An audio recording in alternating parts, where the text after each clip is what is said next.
Folks, what the crap's going on? HeirofCarthage back. Yes, getting back into some of my usual content.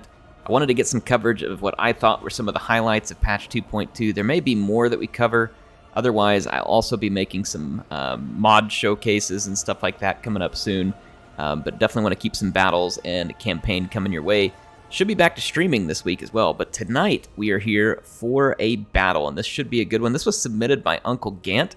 He's been a long-time member of my community and a long-time player in Warhammer multiplayer. He said this was a quick battle 3v3, so I'm excited to see this because that is an option that you can go pick into on ladder. Maybe we need to do that on one of the live stream nights so we can hop into quick battle with a group of us and see how we do in the larger battles. In any case, you can see I wanted to cover the armies first, and then we'll jump in and watch the replay so that you all know what's on the battlefield. We've got a very skirmishy, light cav, heavy greenskin army here led by Grom de Ponch.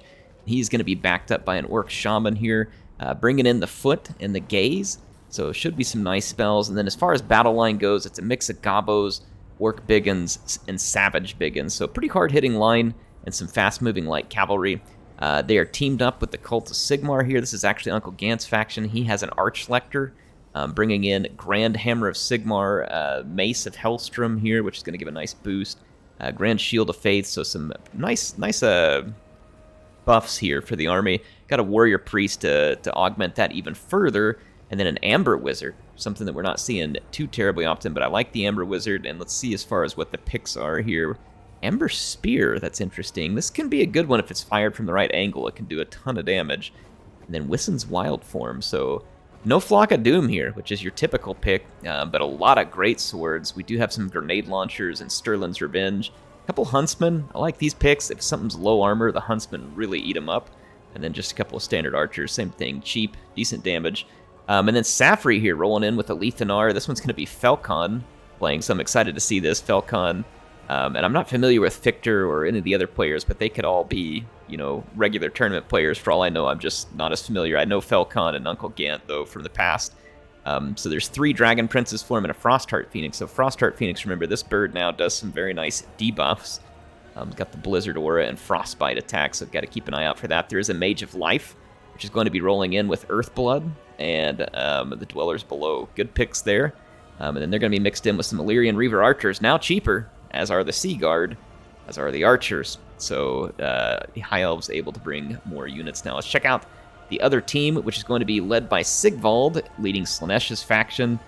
So we got Sigvald here as the leader, and then we have an Allurus of Slaanesh. This is Lure Shadows, and I imagine, yep, Pit of Shades, as expected there, Enfeebling Foe, another nice touch. We're going to have 3 Exalted Demonettes of Slaanesh. That is some brutally powerful infantry, albeit low armor, and then 4 Demonettes.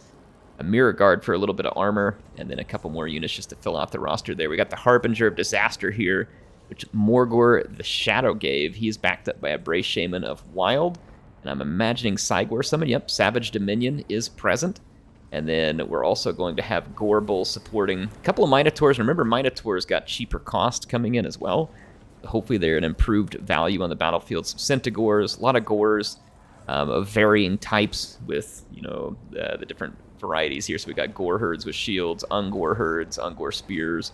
And then finally we got the Deserters of Katep, and they are being led by the Grand Hierophant Katep, and he is backed up by a Tomb Prince, and it looks like that is just a foot Tomb Prince based on the speed. Same thing with Katep, he is on the Casket. Then we're going to have the Kepra Tomb Guards, some Skeletons, we got the Scorpion Legion Spears, some Ushabti Great Bow. Looks like some Carrion and Screaming Skull Catapults. So it should be some fun armies. There you go. You know the composition. Let's jump in and check out the battle. And here we are on the battle map, and a couple things spring to mind quickly, which is that the Empire is going to want to steer very clear of all those Demonettes with their infantry, though of course Sigvald's army is entirely hidden. We're getting the initial push here by the Ushabti, and then the support of Katep and the Screaming Skull Catapults. Safri, led by Falcon, is immediately pounced upon by some Beastmen. I'm surprised that they Vanguard deployed this many units this far forward because they're going to get hopelessly overwhelmed here.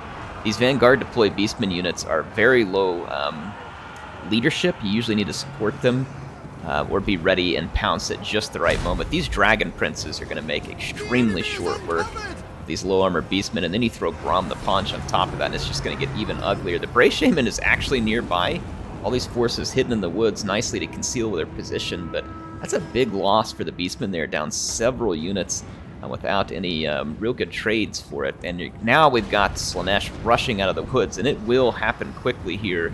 Slaanesh can do. What Slaanesh will want to watch out for, though, is this huge horde of light cavalry. If they get a long time to fire at Slaanesh's army, they could do inordinate damage. They'll have to watch out for these Hellstriders, but they could do some tremendous damage to all this low armor. Biggins will actually trade decently into low armor as well. They're going to be horribly outnumbered, but they do hit very hard.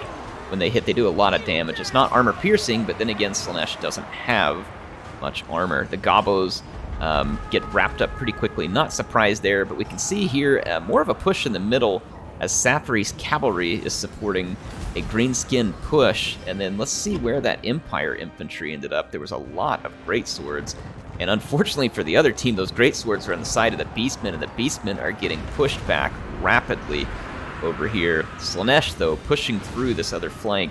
They're going through some savage orcs here, and then they cut their way through at least a couple of goblins. And those Slaaneshi units are very fast. Look here how these demonettes have already connected with the Lothern Sea Guard, and they will slaughter this Lothern Sea Guard. The Slaaneshi army is very squishy. You can see one demonette unit already going down. I don't know if that was from light cavalry fire. It very well could have been. I'm not 100% certain here. Looks like some carrion were swooping in on the light cavalry along with some Hellstriders, hoping to catch them. There is a lot of light cavalry here with arrows. It is going to prove obscenely dangerous for Slaanesh, so they'll have to watch out for that. Up the middle, the skeletons are kind of just holding their ground, protecting their artillery, though we're going to get a charge here by the Frost Phoenix, going straight at the Grand Front, and oh my gosh, taking a huge chunk out of him. That Tomb Prince is going to be needed over here near immediately. This could potentially be bait for Dwellers Below as well. I don't know for sure. That certainly might be a Dwellers Below bait. We do have the mage way back here. I don't know if she's able to reach all the way up in there. Yeah, Narcissism there, so some poison coming in against the bird. See how that plays out, though. It looks like the Beastmen pretty well wrapped up at this point. They are facing off against a lot of greatswords, so they did push back here. The Bray Shaman and Gorbel able to make a push back against that line of greatswords. There are some Beastmen coming back from routing. Look at this just horde of light cavalry, and oh boy, yeah. Slaanesh's army is now facing down a whole bunch of bow-armed light cavalry backed up by heavy cavalry. And Slaanesh will do tons of damage, but look, ooh, here comes Grom as well. This is the worst nightmare for Slaanesh, I think, right here. This is going to be rough. And there's some nice, yeah, bombardments coming in from the Archlector. You got the other warrior priest in here as well. Slaanesh is rolling in like a wave, and initially it was going well, but here comes the Rock of Sigmar that wave is going to crash against and dissipate. I expect we're going to see Slaanesh start to fall apart relatively quick here. Look at this targeted fire just raining in from this huge horde of light cavalry, the missiles. Now, the skeleton melee power is not too much to be afraid of. Let's see how the bird's doing. Well, that bird has just continued to push the attack here, but an Allurist coming in to help. That has kept Ketep pretty busy and caused a considerable amount of damage. I don't think the Frostheart Phoenix can pull off like a straight-up melee victory there, though. Alethanar back here having to fall back from Exalted Demonettes. Again, like I said, these are coming up against kind of a worse nightmare scenario. However, it doesn't mean that they won't get any damage done. Depends on what they're able to get a hold of first, and they will kill it very quickly, almost regardless of what it is. You see the Chosen of the Gods here get a nice shot into this blob. This blob right here is very vulnerable at the moment. There was no magic there from the other team, and it is now breaking up and going to spread out. Let's see if these Illyrian Reaver archers can make their way around. They will have to watch out for these poison warhounds over here. The Greenskins having some regrouped units out here. Ketep is now opening fire again. That blob dissipated, and that blob would have been good for Ketep. Look at how fast these demonettes fall apart when they get overextended out here into that light cavalry. This is going to be rough. And Exalted Demonettes, yeah. So, again, Sigvald's forces just kind of falling apart here as they get overextended. without the support that they need. You got grenade launchers, and the Greenskin Light Cavalry is just raining an absolute doom here. Grom is going to keep healing. He has taken some pretty significant heat, but he's also dealt out some significant kills there at 173. The power bar is still a little bit in favor of the red team at the moment. Could be because Sigvald's still alive, the Hierophant Katep is still alive. Still got a Gorbel over here. I'm not sure if Morgar, I didn't catch him.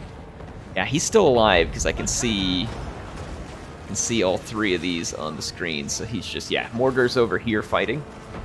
So all three lords still alive, and same for the other factions here. Yeah, so the High Elves, the Greenskins, and of course the Archlector all still alive. Skeletons now pushing forward. And it looks like the cavalry of Safari pushed a little too far here and paid some price. But they got a... Is that a Dwellers Below that came in through? No, okay, that's the healing from the Realm of Souls. May have been a Dwellers Below. I can't tell what went down there.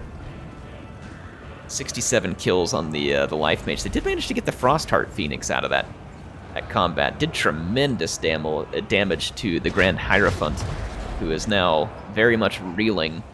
See the screaming meme catapults here firing in, and they are causing minor damage, decent damage when they hit. Now remember that they hurt your leadership very badly as well, so something to be aware of.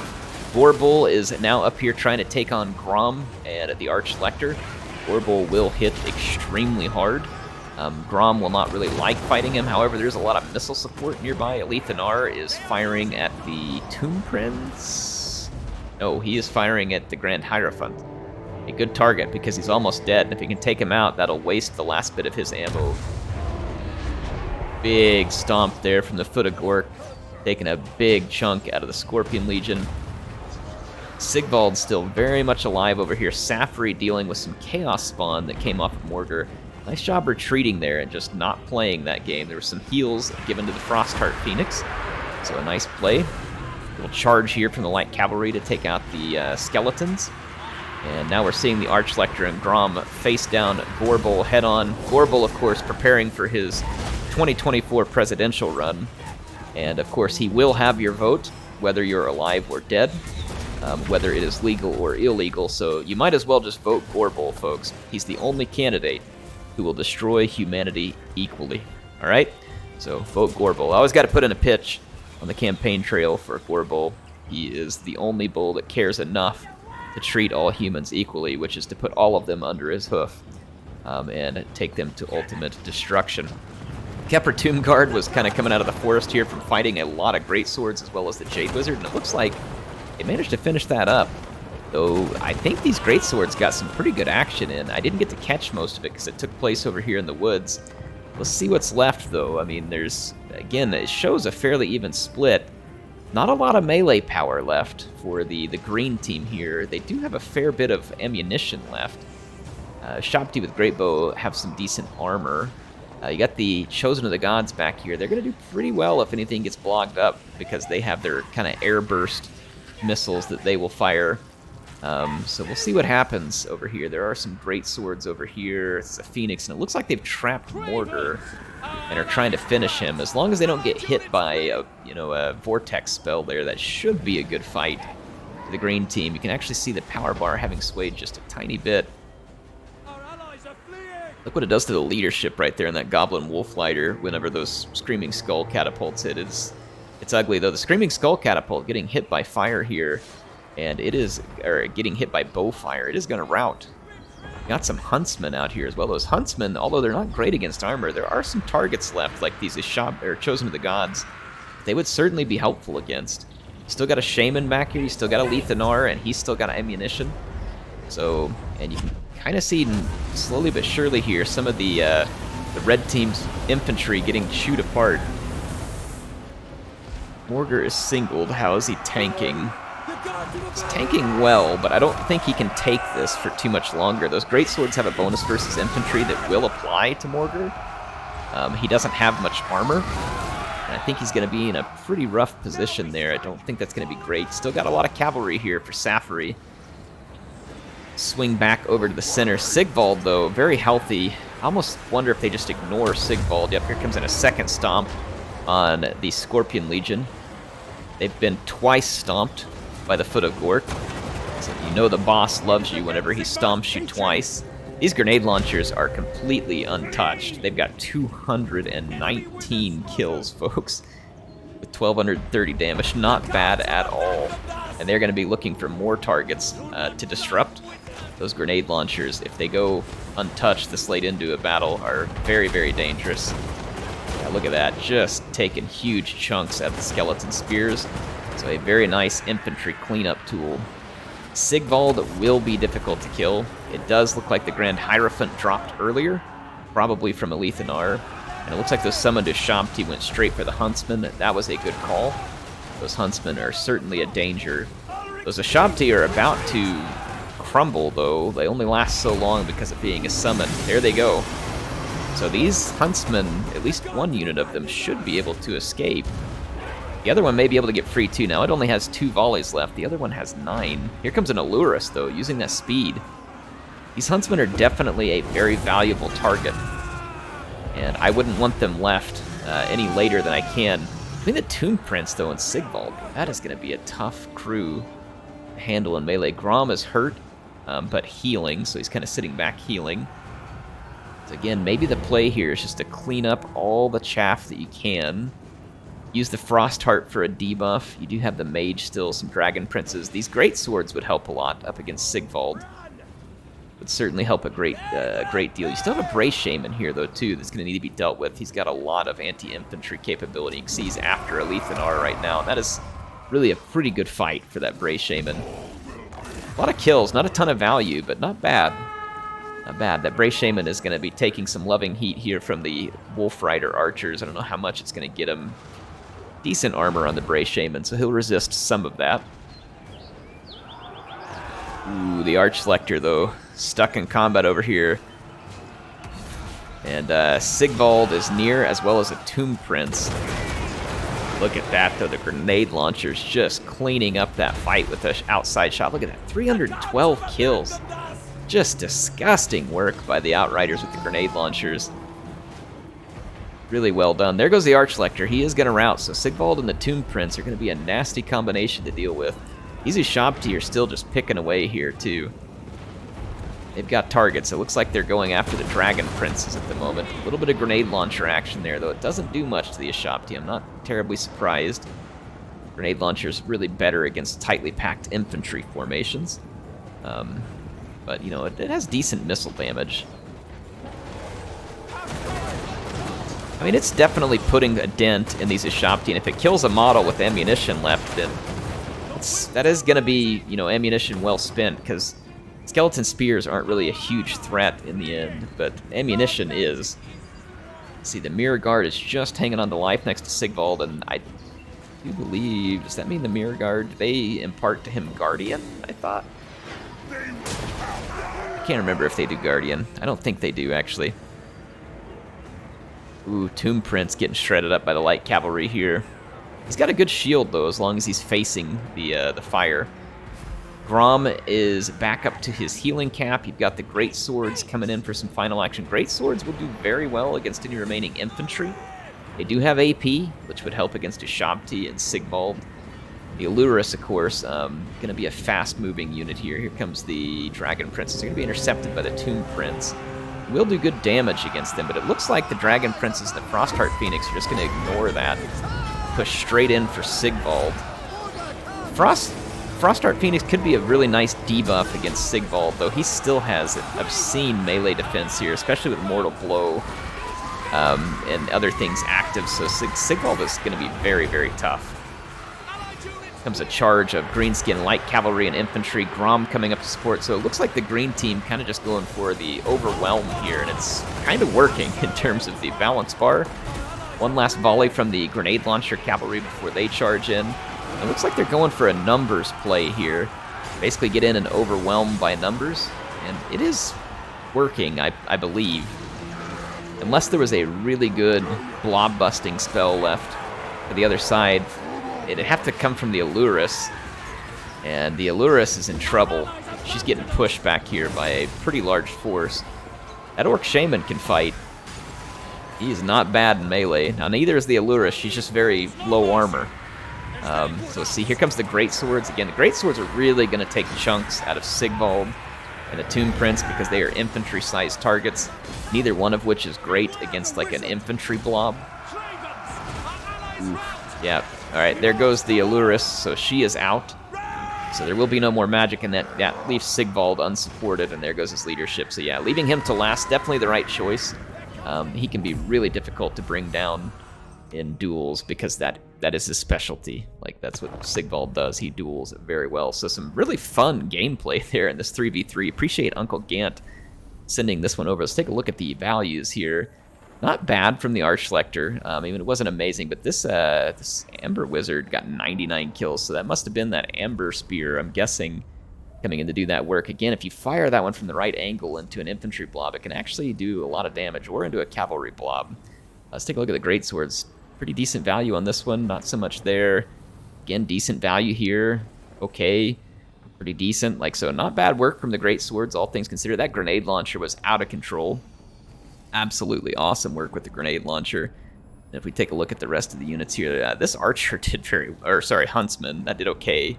Thought that was an archer for a minute. I was like, dang, that's really good for an archer. Yeah, the huntsman did okay, not amazing. The archers are so cheap that it's hard to go wrong. Let's take a look at Victor's troops here. So this is Grimgor's Ardboys led by Grom, so that's a punch in the face to Grimgor. Pretty good value and a lot of kills for Grom. Nice work with the Orc Shaman as well. That light cavalry was brutal. They were shooting the whole battle and able to charge in different spots, so a very valuable bit there. I mean, they were picking away at Slash a lot of the times. The infantry didn't do anything spectacular, but I mean, some of them got some kills. Like the Savage Orc Biggin here picked up 153. There was still some infantry there fighting in the end, so Dawa kept on fighting, and then Falcon's Safari here, Lethanar getting some nice value there at 2,000. Pretty darn good with the Frostheart Phoenix, and then some of these Dragon Princes, look at that, 200 kills, 2178 value, that is some nice work. 1206 here, but still 168 kills, 157 kills, that's a lot of kills on Dragon Princes. So these were well managed by Falcon, and then the Illyrian Reavers did some real work with their bows as well. Mage getting some nice damage in there with the Awakening of the Wood. So nice work. Now let's go cover the other team here. Slash Sigvald was a tough customer. He still had all his hit points. I mean, had leadership favored him. Could have done even more. I mean, Slanesh gets the damage done. You can see it here with that Allurus of Shadow. And then look at the kill counts coming across these Exalted Demonettes. Let's look at the values. So, I mean, pretty solid work here out of that unit. Very nice work out of this unit, too. It got some value. All of those units did some pretty serious damage. When we take a look at the value of the standard Demonettes, only one of them really kind of paying off there. One coming close and a couple just not getting there. So they were able to make up, like the other team was able to make up some value with these Demonettes. But the Exalted ones, I mean, they didn't come out and win the battle, but they were basically paying themselves back. So very, very powerful units there, very quick units. Mortis here with the Harbinger of Disaster. Not bad there with, but eventually got a little bit singled out with Morgar. Otherwise, he lasted a long time and got, some decent value. And the Brace Shaman was working hard to get some value. Orbull had a couple of decent fights again until just kind of ended up alone, and then had to leave to go to a campaign event. We had some Minotaurs here with great weapons. Not a spectacular showing for either one. I didn't get to catch exactly where they were fighting in the battle either. But the Beastmen not really rocking in a ton of value on any one unit, but it's kind of spread out across the whole horde. And then Katep here at 1228, he was limited a lot by that Frostheart Phoenix.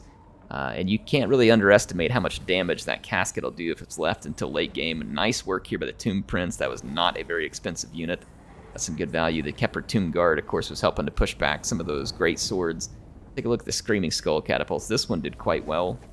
Really good value off the Ashapti, the Chosen of the Gods there, and then a pretty solid value out of the other one as well.